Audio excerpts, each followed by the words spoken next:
Bonjour et bienvenue dans le podcast Le Reflet des Contes, le premier podcast qui relie contes et développement personnel. Je m'appelle Galina Kojanova, je suis auteure, conteuse et master coach certifié. Chaque épisode va se dérouler en 3 temps. Immersion, analyse, action. D'abord immersion. Je vais lire un conte. C'est un moment où on va voyager dans un autre espace-temps et repousser les limites de notre monde réel. Ensuite, analyse. On va analyser le conte, repérer ses clés, symboles et messages cachés. Et pour finir, action. Je te proposerai quelques exercices et des idées de réflexion en lien avec le conte. Aujourd'hui, je vais te lire un conte qui s'appelle Le Lac des Cygnes, l'histoire du célèbre ballet de Tchaïkovski. Le Lac des Cygnes a été inspiré du conte allemand Le Voile volé. C'est une histoire très profonde et extrêmement riche en messages et symboles. Aujourd'hui, je vais te lire la version du conte des histoires en musique d'Elodie Fondacci. Tu es bien installé? Alors écoute.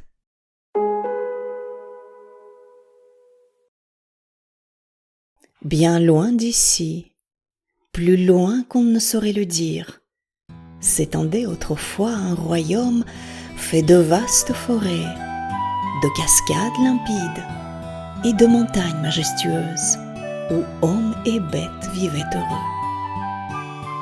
Perché sur un piton rocheux qui surplombait la vallée, un château blanc immaculé s'élevait au milieu des sapins et élançait ses tourelles vers le soleil. C'est là que vivaient le roi et la reine de cette paisible contrée, avec leur fille unique, Odette, à laquelle ils tenaient comme à la prunelle de leurs yeux.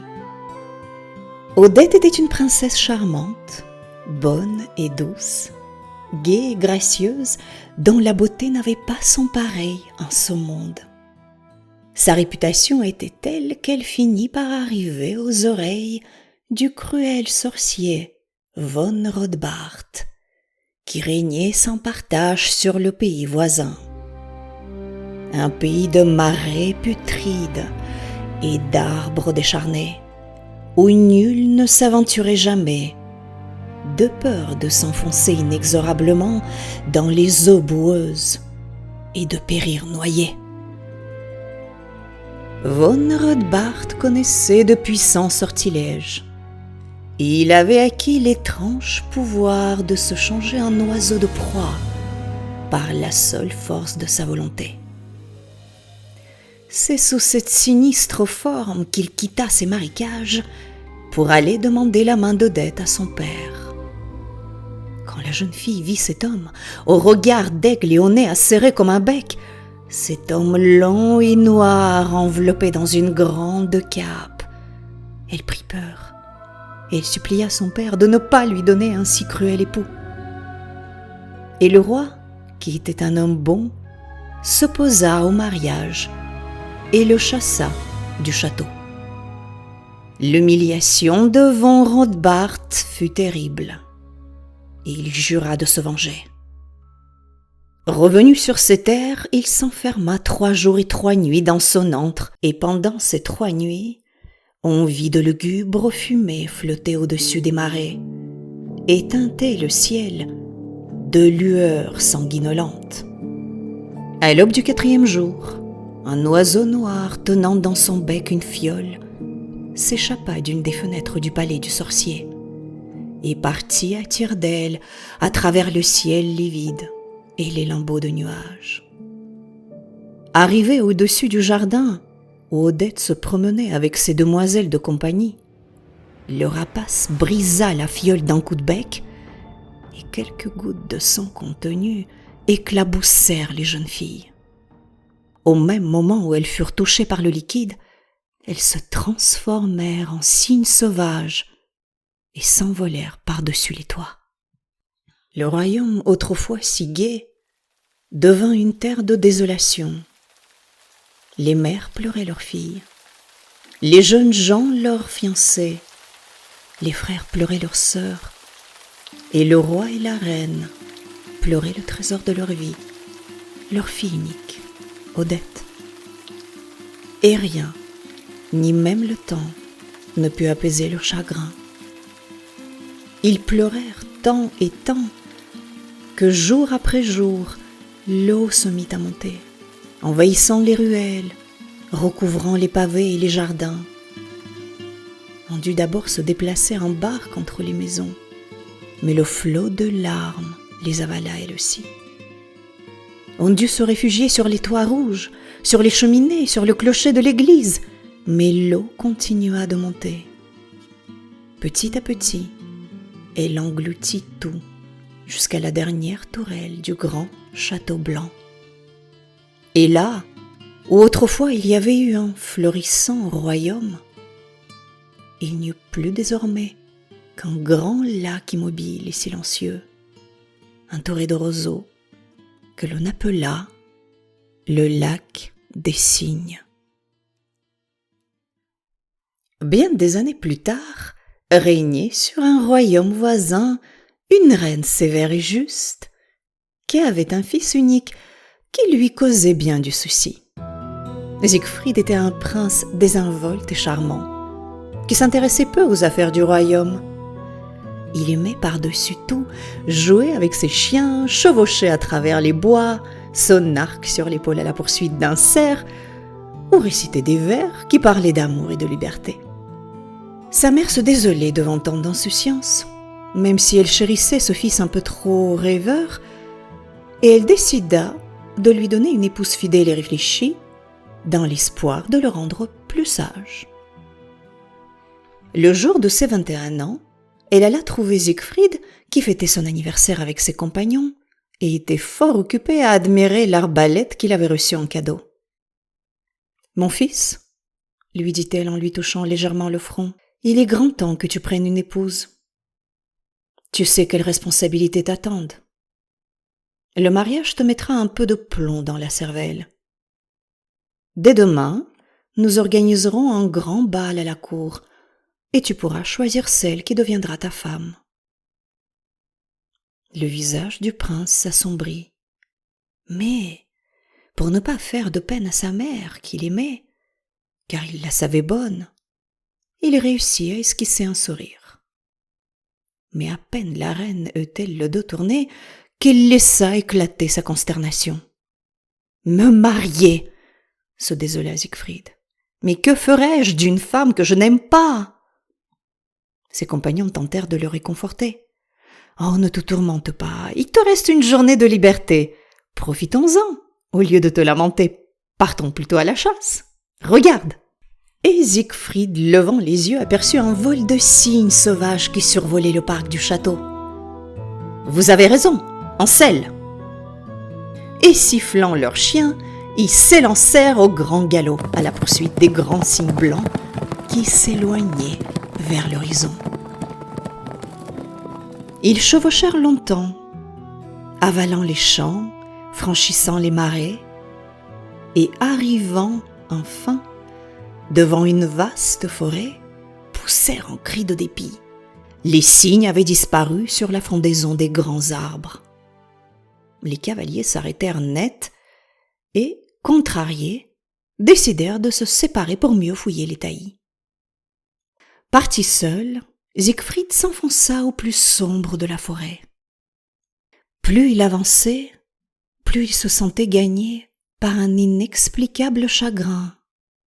Il lui semblait que les arbres gémissaient à voix basse et tendaient vers lui leurs branches nues, comme des mains pleurantes.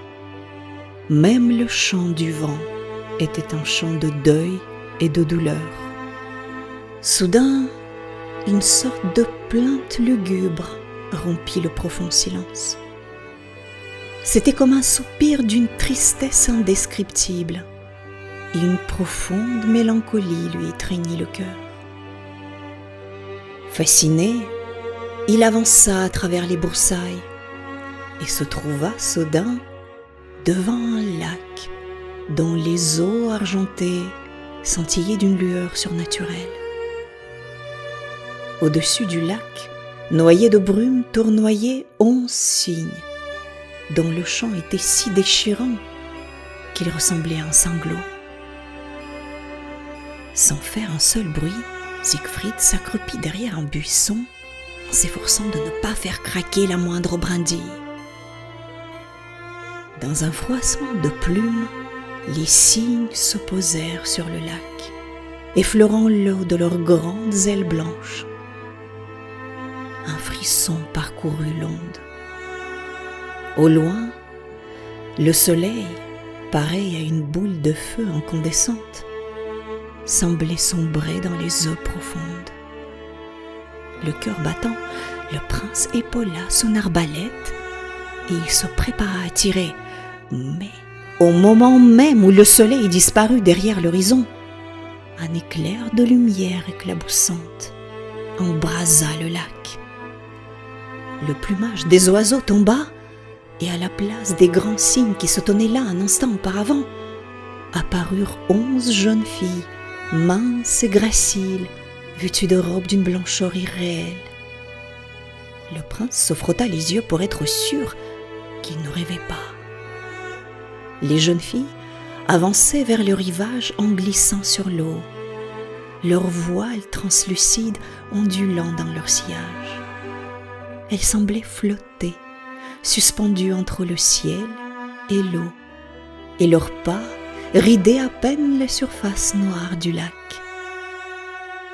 Quand ils touchèrent terre, elles se mirent à danser dans la pâle clarté qui tombait des étoiles, si vaporeuse et si légère que leurs pieds menus ne faisaient que frôler le sol. Siegfried n'osait pas faire un geste, de peur que ce spectacle céleste ne se dissipe comme un rêve.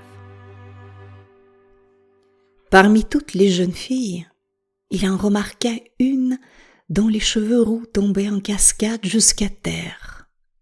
Une mince couronne, un simple fil d'or était posé sur sa chevelure, et un rayon de lune éclaboussait de lumière sa peau laiteuse. Sa beauté était telle que l'on eût dit un ange déguisé en oiseau. Faisant fi de toute prudence, le prince sortit de sa cachette et se jeta aux pieds de la jeune fille. « Qui êtes-vous, mademoiselle » demanda Siegfried. « Êtes-vous femme ou oiseau ?» La jeune fille lui sourit avec tristesse. « Je suis la princesse Odette, dit-elle, fille du roi et de la reine d'un royaume aujourd'hui englouti. Il y a très longtemps, un sorcier nous a jeté un sort et nous a changé en cygne pour l'éternité. Tel est désormais notre sort. Nous volons tant que dure le jour, et lorsque vient la nuit, nous reprenons notre apparence humaine. Ne pouvez-vous donc être sauvés ? Demanda Siegfried. Seul l'amour éternel d'un homme pourrait me délivrer et sauver mes compagnes, répondit Odette. Mais qui voudrait épouser un cygne ? Moi, dit le prince. Mon cœur déjà vous appartient. Demain, il y aura un bal à la cour. Je vous choisirai comme épouse et vous promets de vous être fidèle jusqu'à la mort. Viendriez-vous, princesse ? Elle voulut lui répondre, mais déjà, les premiers feux de l'aurore incendiaient l'horizon, et le prince vit avec horreur la princesse se recroqueviller sur elle-même, et poussant un cri qui lui déchira le cœur, reprendre sous ses yeux son apparence de cygne. Et en un instant, les 11 cygnes avaient pris leur vol, et ils s'évanouirent dans les premières lueurs de l'aube, sans que le prince ait pu faire un seul geste pour les retenir. Siegfried resta seul, et perdu dans son rêve, il ne vit pas que sur un arbre mort se tenait un oiseau de proie noire, comme l'enfer, qui avait observé toute la scène, et qui déployait à présent ses larges ailes pour s'enfuir vers le lointain. Von Rodbart, puisque c'était bien lui, regagna ses marécages, et arrivé devant son inquiétant château, s'engouffra par un carreau brisé et se posa sur le sol de pierre humide de son laboratoire. Une pièce encombrée de chaudrons, de flacons et de bocaux énigmatiques. Dans un éclair, le sorcier reprit forme humaine et fouilla d'un geste rageur dans sa bibliothèque jusqu'à trouver un vieux grimoire plein de poussière qu'il feuilleta du bout de ses longs doigts osseux. Quand il trouvait la formule qu'il cherchait, le sorcier ouvrit une porte dérobée et, descendant un escalier qui s'enfonçait dans la roche, arriva à un lac souterrain. Sur le lac, un signe noir décrivait tristement des cercles dans la vase. Le saisissant sans ménagement par le cou, le sorcier emporta l'animal qui se débattait. Il prononça une incantation et le signe noir se tordit de douleur. Ses plumes volèrent, son cou se disloqua, ses pattes s'allongèrent et l'oiseau noir se transforma en une jeune fille tremblante qui ressemblait trait pour trait à Odette. Elle avait le même cou gracieux, les mêmes épaules délicates et la même peau de lait qui faisait ressortir sa robe de plumes sombres, comme une nuit sans lune. Mais au lieu de la chevelure flamboyante d'Odette, la fausse princesse avait des cheveux noirs et ses yeux étaient bizarrement mornes, comme l'auraient été ceux d'une morte. Le sorcier saisit sa créature par le bras et l'entraîna dans les couloirs. Au palais, le bal battait son plein. Des centaines d'invités avaient répondu à l'invitation de la reine. Et Siegfried, assis aux côtés de sa mère, sous un baldaquin, voyait défiler devant lui des princesses venues du monde entier. Il y avait des princesses indiennes, parées de colliers de diamants et d'émeraudes juchées sur le dos de grands éléphants. Des princesses japonaises, qui dans leur kimono de soie rouge ressemblaient à de fragiles papillons. Il y avait des princesses russes, enveloppées de fourrure, et même une princesse venue d'Afrique, qui tenait en laisse 3 féroces panthères et qui était suivie d'esclaves à la peau d'ébène, qui les vantaient sans cesse avec des feuilles de palme. Mais le prince était indifférent à toutes ces merveilles. Il pensait à Odette et tressaillait à chaque nouvelle arrivée, espérant la voir surgir au milieu de la foule. Soudain, le héros fit sonner sa trompette et, s'inclinant cérémonieusement, annonça d'une voix forte : « Le comte von Rothbart et sa fille, Odile !» Et Siegfried vit s'avancer dans la salle de bal la jeune fille qu'il avait tenue dans ses bras la veille. Le jeune homme bondit sur ses pieds et, fendant la foule, il traversa l'immense salle jusqu'à la jeune fille vêtue de noir, qui était accrochée au bras de son père, un homme d'une maigreur inquiétante qui portait une longue cape. Siegfried s'agenouilla devant la princesse. « Vous êtes venue, mon amour !» murmura-t-il en lui baisant les mains. « Je jure devant Dieu, Odette, que je vous serai fidèle jusqu'à la mort. »« Je m'appelle Odile, » dit la princesse. Le prince fut saisi d'un doute. Il regarda la jeune fille, mais elle resta immobile, les yeux éteints. Siegfried hésita un instant et se reprit. « Qu'importe le prénom, » dit-il en saisissant Odile par la main et en l'amenant jusqu'à la reine. « Mère, c'est elle et aucune autre que je veux prendre pour épouse. » Et sous les applaudissements, il l'entraîna dans une valse. À ce moment-là, le grand chambellan annonça à l'entrée d'une voix solennelle : « La princesse Odette !» Et une jeune fille toute vêtue de blanc fit son apparition. Un murmure parcourut la foule. La beauté d'Odette était telle que l'on ne dit qu'une lumière dorée émanait de sa peau. Apercevant le prince qui dansait avec une autre, Odile devint blême, et ses yeux s'emplirent de larmes. Sans dire un seul mot, elle tourna les talons et s'enfuit dans la nuit. En la voyant passer, Siegfried comprit en un éclair qu'il avait été abusé. Il lâcha la main d'Odile et, laissant là les invités pétrifiés, il s'élança à la poursuite d'Odette. Il courut à perdre haleine et arriva enfin devant le lac nimbé de brume qui frissonnait parmi les saules. Les yeux fixes, les mains tendues, Odette avançait dans le lac, pâle comme un fantôme, sa longue chevelure effleurant l'onde. Elle avait déjà de l'eau jusqu'à la taille, encore quelques pas, et les flots noirs l'avaleraient tout entière. Siegfried arracha sa chemise et voulut s'élancer, mais il ne put. Von Rodbart se dressait devant lui. Les pans de sa grande cape flottaient autour de lui comme des ailes menaçantes. « Elle ne veut plus vivre, cher prince. Il faut la comprendre. Vous l'avez trahie.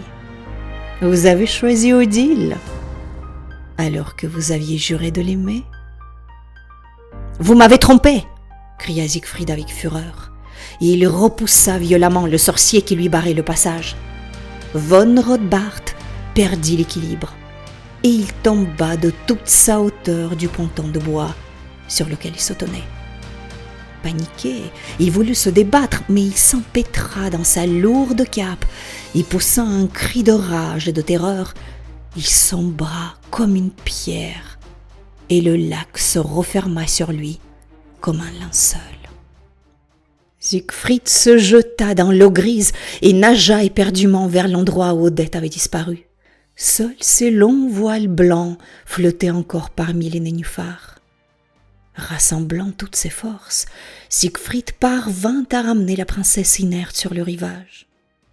Et la posant délicatement parmi les roseaux, il embrassa avec fièvre ses lèvres livides. Alors, Odette ouvrit les yeux et lui sourit. Au même moment, le soleil apparut à l'horizon.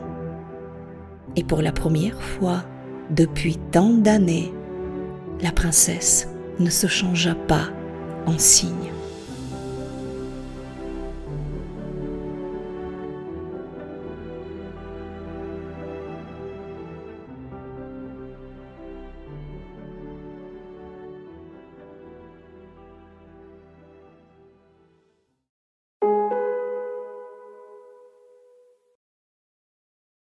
Voilà, le conte est maintenant terminé. Commençons son analyse. Ce conte, c'est comme un roman policier. Il y a énormément de choses à décrypter. C'est incroyable. Alors d'abord, je me suis toujours demandé pourquoi le lac des Cygnes est aussi connu. Pourquoi autant de personnes sont attirées par cette histoire et ce ballet, bien sûr.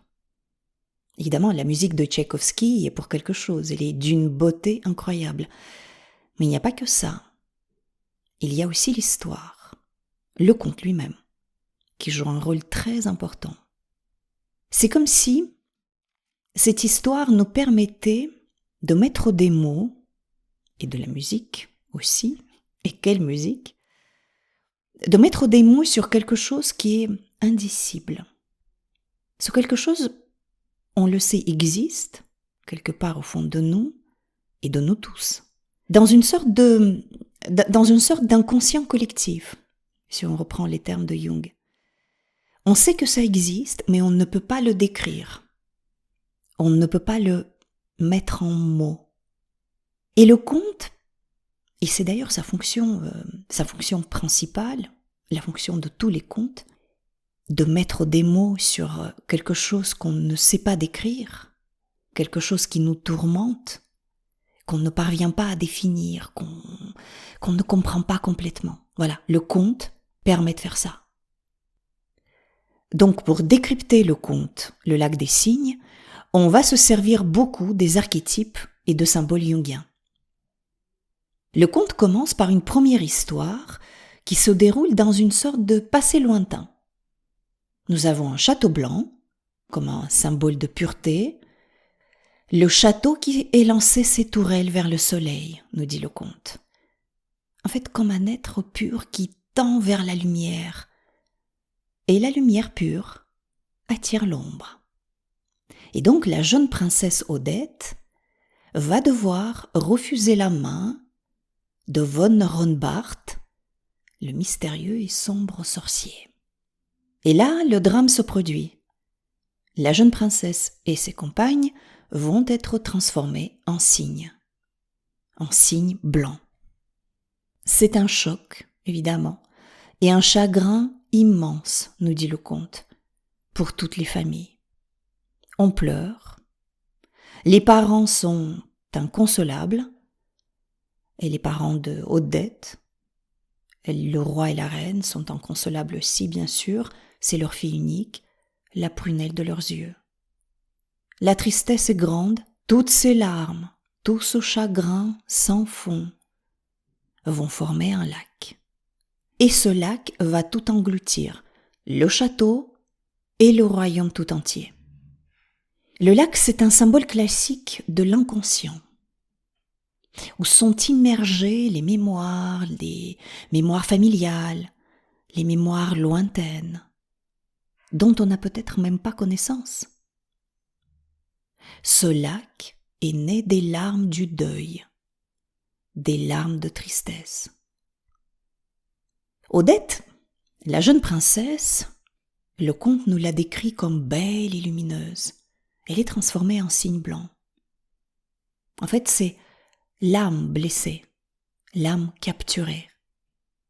Elle est enchaînée par une malédiction, c'est-à-dire une part de soi qui est emprisonnée dans une souffrance du passé ou dans une forme d'inconscient traumatique.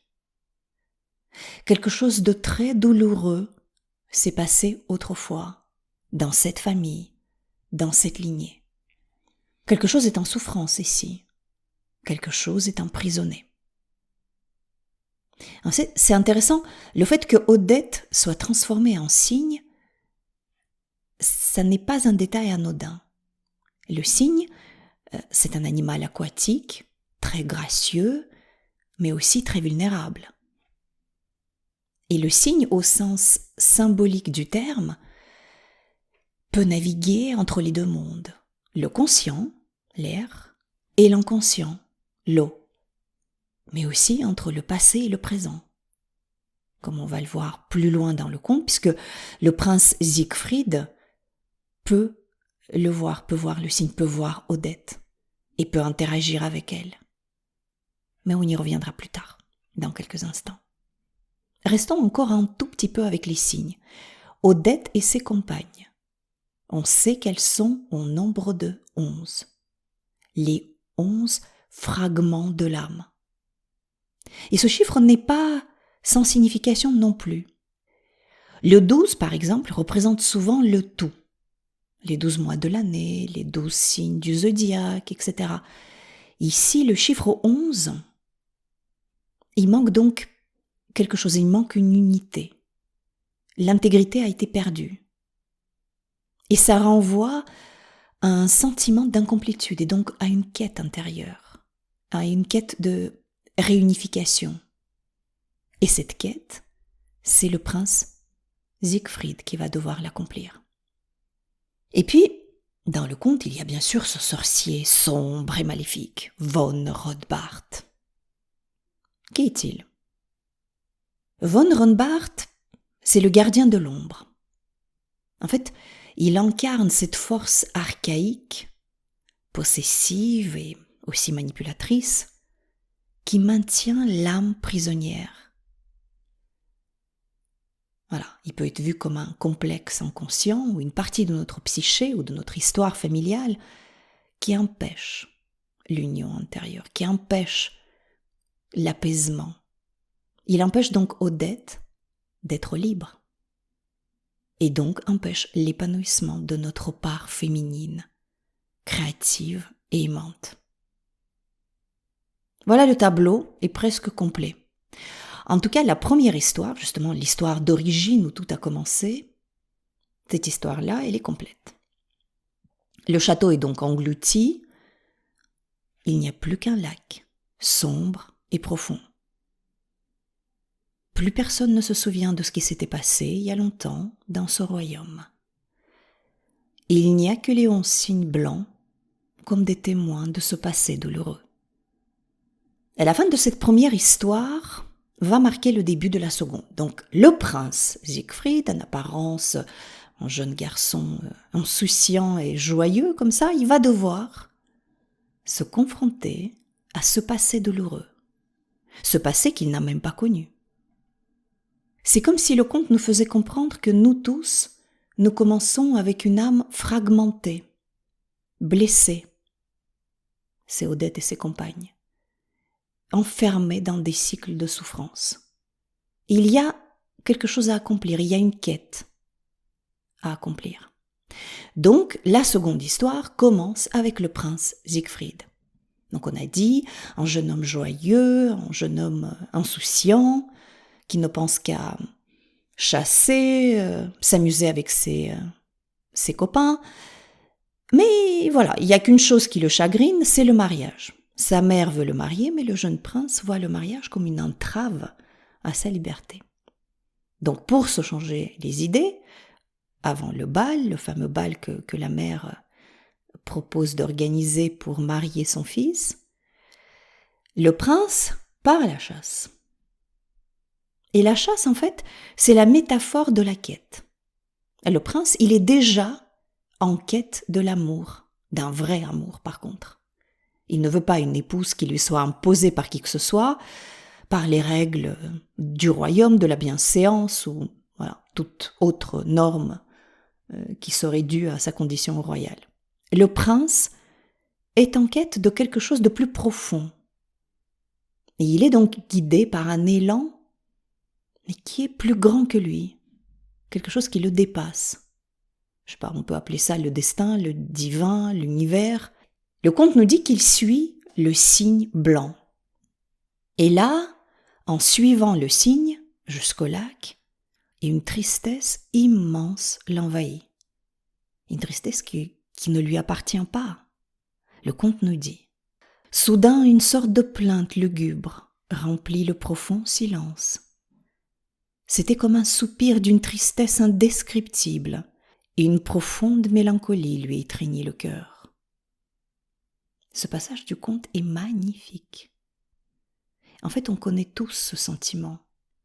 C'est quelque chose qui nous prend comme ça d'un coup. C'est quelque chose qui vient d'ailleurs.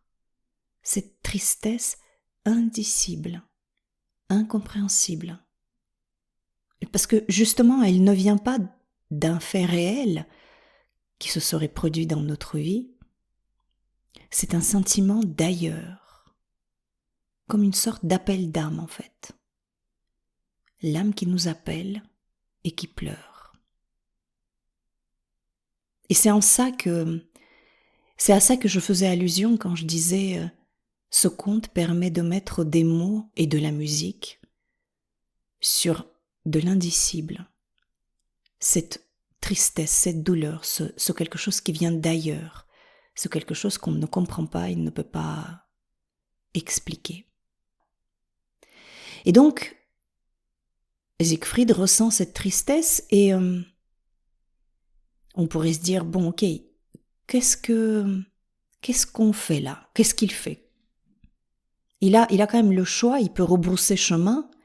Après tout, ça, c'est pas son problème, ça ne le concerne pas, ça ne nous concerne pas. On ne sait même pas ce qu'on est venu chercher ici. On a juste suivi ce signe blanc, ce signe de l'univers.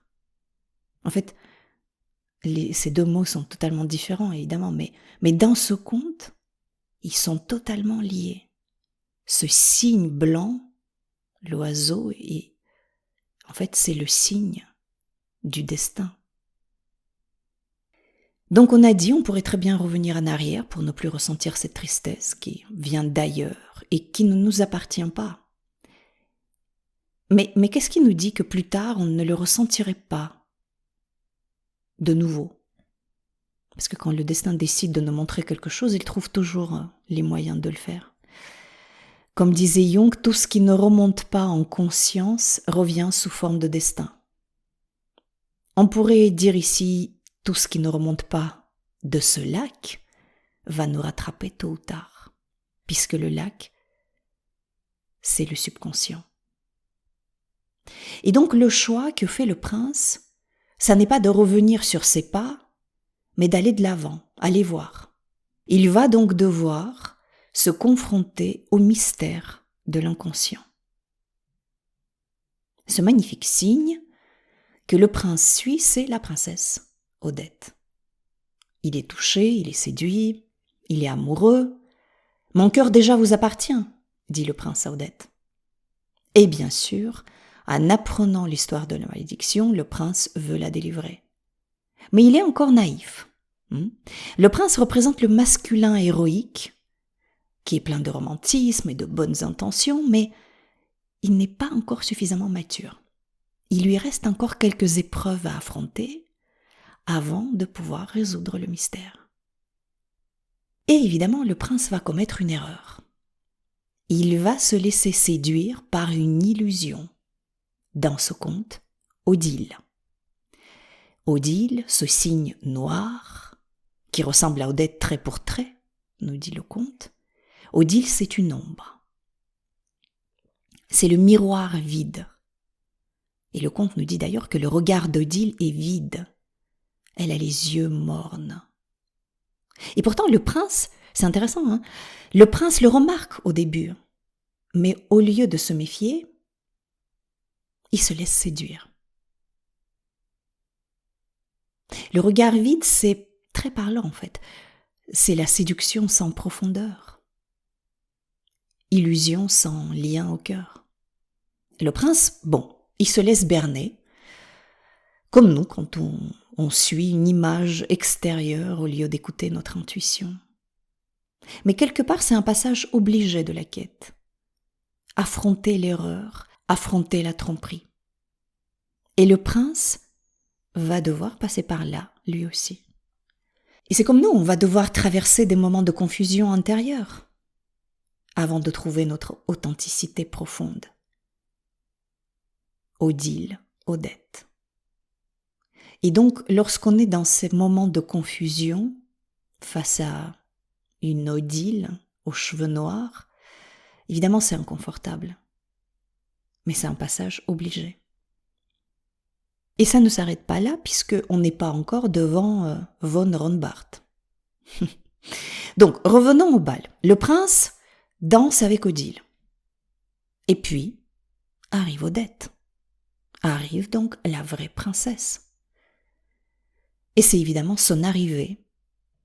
La jeune femme, elle est choquée, blessée, lorsqu'elle voit le prince danser avec une autre qu'elle. C'est l'arrivée d'Odette, donc, qui va sortir Siegfried de ses illusions. Et d'un coup, il réalise qu'il a été trompé. Et que la vraie princesse n'est pas celle qui est devant lui, au regard vide et aux cheveux noirs, mais cette autre qui a le regard pétillant et les cheveux flamboyants, nous dit le conte. En fait, elle est solaire, comme une métaphore d'un feu qui brûle au fond de son âme. Ce feu qui est vivant, ce vivant en nous aussi, cette flamme, cet élan de notre âme. Et je m'arrête là quelques instants. On choisit Odile, quelqu'un ou quelque chose, sans âme, sans feu, lorsqu'on poursuit nos illusions, nos projections erronées, parce qu'on n'a pas encore fait le travail sur nous, et par conséquent, on n'a pas encore tout compris, ni ressenti vraiment ce dont on a besoin, ou ce dont notre âme a besoin.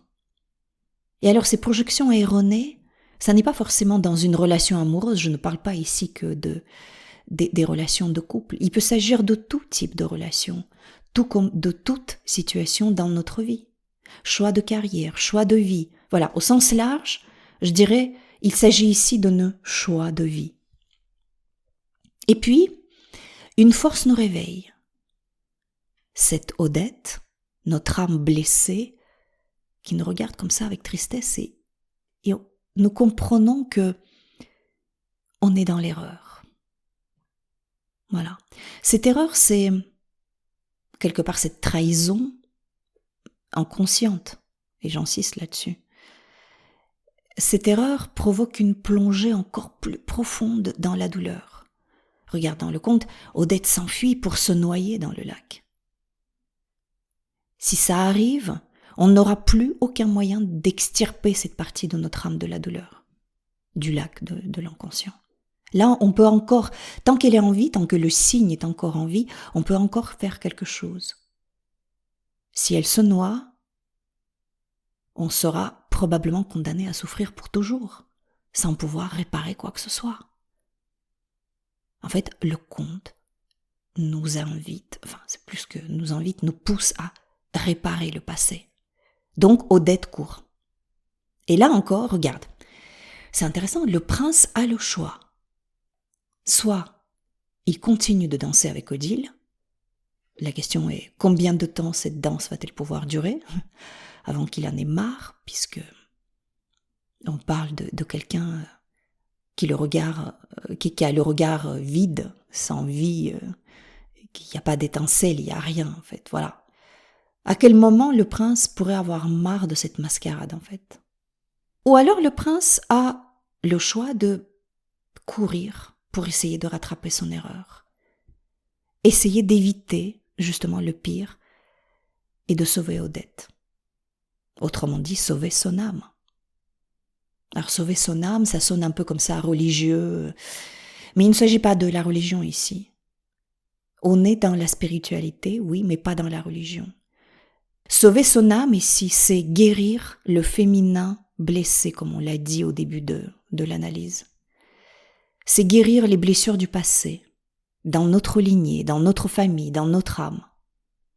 Et donc, au lieu de fuir ou de nier, de faire comme si rien ne s'était jamais passé, le prince décide de faire face. Et il va devoir affronter le fameux sorcier von Ronbart. Et il va affronter cette ombre archaïque qui piège et qui bloque tout. Et heureusement, le prince va triompher, va le détruire.